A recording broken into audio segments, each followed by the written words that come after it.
പിന്നെ ഓട്ടടയാണ് ആക്കുന്നത്. ഇലയിൽ പരത്തിയിട്ട് ഓട്ടടയാക്കലില്ലേ, ദോശക്കല്ലിൽ വെച്ചിട്ട്. ഇനി വെല്ലവും തേങ്ങയെല്ലാം ഇടണേ. അതിട്ടിട്ട് ഞാൻ കാണിച്ചു തരാം. എപ്പോഴും പുളിശ്ശേരി ആകുന്നുണ്ടേ.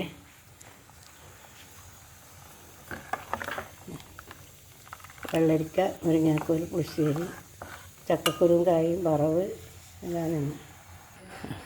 വെള്ളരിക്ക ചീകി വെച്ചിട്ട് തേങ്ങയും വെല്ലവും നെയ്യിലിട്ടിട്ട് കാണിച്ചു തരാം കേട്ടോ. വെള്ളം